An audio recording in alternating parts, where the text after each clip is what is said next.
Excellent. Beautiful, beautiful. And of course, we're having a conversation all about safeguarding the Garifuna heritage in Belize. And joining us, apart from the lovely Miss Georgette Lambey, who is the co-founder and co-president of the Pablo Lambey Foundation, she's joined by Dr. Yvonne Lambey McFadden, who is a senior advisor, and Ms. Cheryl Devaney, who is a founding partner and the president of the Pablo Lambey Foundation. Ladies, good morning. Good Thank you for a morning. wonderful performance. Yes. All right, so we want to formally be introduced to the Pablo Lambey Foundation, who you are and your mission. Yes, good morning, good morning. My name is Cheryl Devaney, like you mentioned, and I'm the founder of the Pablo Lambey Foundation. Pablo Lambey is my grandfather, father to my mom and my aunt, and so the foundation really was created to honor his legacy. He is not only a Garifuna man, but he is also, when he was alive, worked very hard as an activist and one who worked to preserve the culture. And unity is what he found with bringing people together. And so the foundation, again, was found to honor his legacy. What sort of initiatives have you all embarked on to be able to preserve this legacy? Mom, do you want to take that one? Yeah, so first of all, I need to say that I thank my daughter for even thinking about honoring my father the way in which she does, along with my sister Georgette. I'll be the first to say that she really doesn't have the time, but because of the passion, it just amazes me as a mom to just watch the work that goes into what we do and bringing my dad's legacy really alive. So we do a number of things.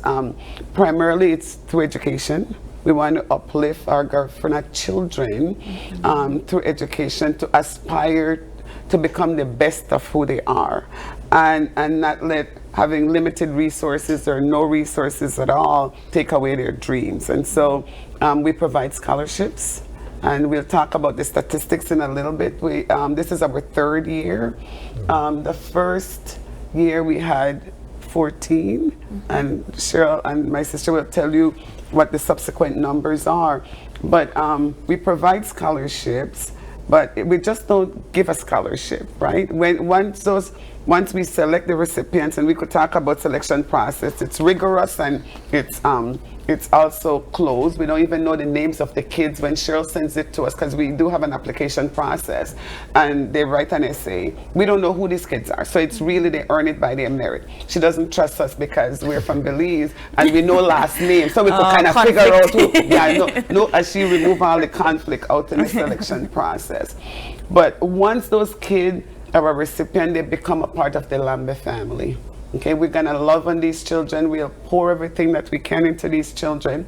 Hence, but the preservation piece of it. Last year, they learned how to cook hudut from beginning to end. They were the actual. My cousin Gloria came from Hopkins, taught them from beginning to end, and then they served their parents. While the parents and the kids were busy cooking the hudut, I had a parent session. I'm an educator, okay? And so I did a session with the parents on how to make their students successful, what the home needs to do. Because sometimes we talk about school and teachers and the home isn't doing their part, okay? And so we really need to focus on that.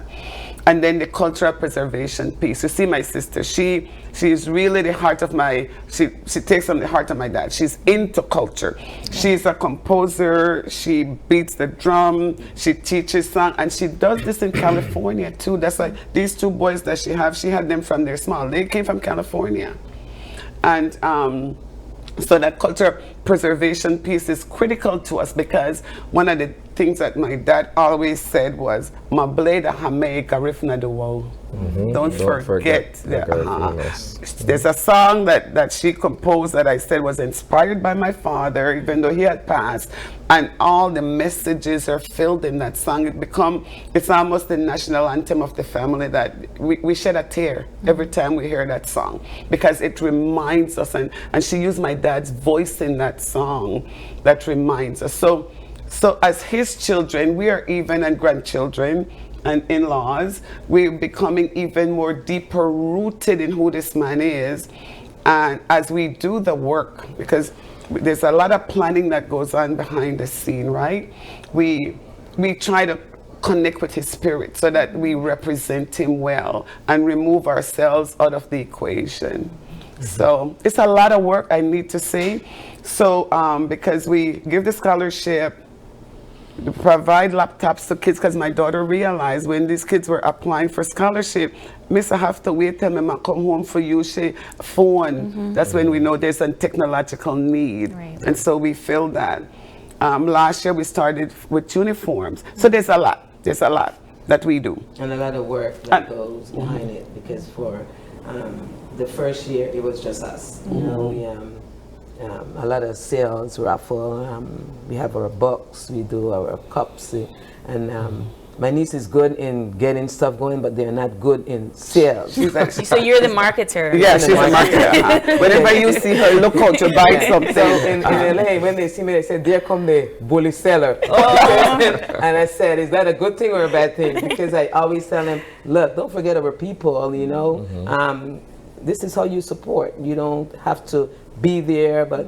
And we have a lot of family and friends, and our family is, my dad believed that it take a village, right? And I see a switch in where the village is, they go this way. So we are fighting with our scholarship recipient to be a village. It take a village to raise a child. They're in our village. So even with their parents, we like handle these kids right, don't stress them out, and tell them they could call us, they could text us, they could email us. If we need to advocate for them, we also do that. Is it a high school scholarship? Okay, so. Yeah, it's high school, junior college, and then this year we have our very first scholarship recipient who just got accepted to UWI, and so we're so excited about that for him. It's really a celebration. But our goal really is to see the kids transition from high school, first form, all the way through entering their career, and so we're going to follow them through the pathway, help them build their network, and then encourage them along the way. Wonderful. They have to maintain a 3.0 to keep the scholarship. So once they're recipients, they stay until they get to that point. But that 3.0 is critical, because we feel we have to set high expectations. Right. We want them, we want them to be competitive. And we just don't leave them, we just don't say get a 3.0, and we have tools. If they need tutoring, we find tutoring. If they call and they said, I'm struggling with this. My sister even do session with them on the phone, because we want them to succeed. So we find the tools, we find the instruments, we find whatever they need to succeed. They have no reason to say, but unless stress, family stress at home, but beside that, all what they need, we try to provide. My niece set up a site where they could go help themselves to do all that. So we really do a lot of research for them, for us to make sure that these kids, and I tell them, we have kids, and I told my niece, we have 3.0. My sister works with special needs. She's a special need, and I said, we have to think about those kids too. Eventually now we need to redirect our mind. We have these kids. I'm big on preservation. So I fight for preservation. So I say we also need to focus on preservation, because we're doing that.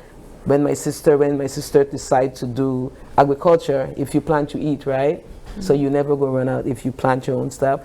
Tomato is expensive now in LA. You see all the tariff and stuff. But if you plant, nobody will give you tariff on what you plant. So doing that with Gulisi, being the first girl from the school, and my dad was huge on getting a girl from the school, I support Gulisi as much as I can. So I told my sister, can you guys take the scholarship recipients to plant some trees and at Gulisi, so the kids could take care of it and say, this is ours. We're trying to go in all different angles to cover. The Pablo Lambey children are like a rainbow tribe. Everybody come with their own strength. The grandchildren they come with their own strength, but we take the strength in collaboration to develop it and to say, this is the strength that we'll build, How do you, so you guys are in the United States, right? How do you keep the culture enduring, notwithstanding the fact that you're so far away from home? You dress, eat, Speak. speak the language, the faith and the spirituality is also there. How do you guys maintain this in an environment that would seem completely foreign from where it's practiced here in Belize? Like in the States? So I am in California. Like I said, I brought my 2 boys with me. Like I told them, I want you guys to come with me. I had them from they were young. I played the drum and I helped them to come up.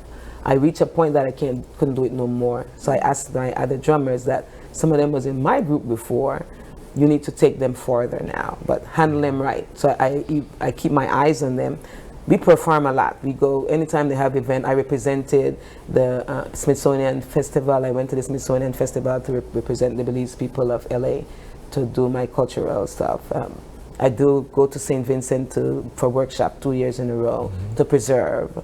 I went to the Arima First People in Trinidad to preserve. So in LA, we have cultural groups. Even though I'm a busy person, on Sundays, so 19th, we would be active. The kids would be celebrating. We still try to bring kids and teaching them the language. Now these boys are growing up, they graduating next year. I decide that I want to give them the opportunity to see that you could beat your drum, you could be a girlfriend, but I want you to have a direction in life. So I made the sacrifice to say my boys will be coming with me to see what we're doing, to say, hey, we could give back. I'm not rich, but I'm rich in my heart. And then it flows. God bless me to where, it happened. We've been shipping boxes like nobody's business. Like the shipment company love us. When they see us, they smile. Because we have to do backpacks. My niece have to come down. It's a lot of work. It's a lot. But again, my father was born in Honduras, but his love was where he birthed his children, and that's Belize. Yeah. I think for our viewers that are watching that might be interested in applying to be a recipient to your scholarship, how can they do that? And you said it's a very rigorous process, but what would be their requirements? Yes, absolutely. And so generally once a year, we open the scholarship application usually around December timeframe. And then we give the kids up until May to apply. Within that, we outline clearly all the requirements for them, one of them clearly being an essay, and in writing an essay. And one of the things that we really ask the kids to do is really take your time, proofread your essay. As you go into college and into high school, you have to learn to present yourself in writing. And so that's a critical component and a high determining factor, in addition to their GPA. We do ask several questions about, we don't ask specifically, are you Garifuna? It's how do you help to preserve the Garifuna culture is really what we're interested in. So we do have scholarship recipients who are not Garifuna by birth, but they celebrate and they push the culture forward. And that's what we're looking for. But back to your original question, once a year we open up the college application, it's an essay process, and then the kids would submit their essays in order to be selected. And where would they upload these essays? So once they apply online, they would find all the information online. So Pablo Lambey Foundation.org, and then there's a specific page pertaining to the scholarship itself. And then we also post on Facebook and the different social media platforms. We inform the school and ask the school to showcase it as well, just so that we have the opportunity to reach as many students as possible. And we go live with the mayor in Dangriga, so that people know that it's happening. I need to say, because we're from Dangriga and we're Garinago, that was our focus. Southern districts, Garifuna children, primarily, because they were the ones who were always locked out of opportunities. So as a Garifuna organization, those are our priorities. However, if any other child apply, they're not turned down. I remember one, I don't remember if it was last year or the year before, Cher asked me to drive a printer to Silgrass, to a scholarship recipient who's a non-Garifuna, And I need to say, coming from Dangriga, especially living on Oak Street, we had all the different cultures and we got along. We have a lot of our Creole friends who support the foundation. So in no way would we discriminate, but everybody need to understand we have to help these girls, not children, because they're the least who would get the support. It's about the safeguarding of the culture Yes. as well. Yes. Ladies, thank you so much for joining us this morning. If you all want to know a little bit more about the Pablo Lambey Foundation, you can head on over to the pablolambeyfoundation.org and follow them on their Facebook and their Instagram pages. Wonderful. Thank you, ladies, so much for joining us. Oh, thank you for having us. And of course, we want to say thank you to all of our guests for joining us this morning and having these very important conversations with us. And of course, to you, our viewers, for tuning in today. It is July 29th. If it is your birthday today, happy birthday to you from all of us here at OIE and GBM. And if you have a birthday shout out or just a question or a comment, you can drop us a line right here at oie@channel5belize.com. You can also catch us on Facebook at Open Your Eyes BZ and on Instagram at OIE Belize. We also have a WhatsApp number that's 675-2555, so you can text us if you have any queries. And please do us a favor and join us tonight for KTV The Remix that starts at 8 p.m. And join us again tomorrow when you open your eyes. To start your morning right. Be sure to keep your eyes, your minds, And your hearts open. We'll see you soon, please. Have a wonderful day.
Open Your Eyes was brought to you by the Belize Bank, our country, your bank, and Smart, bringing people together.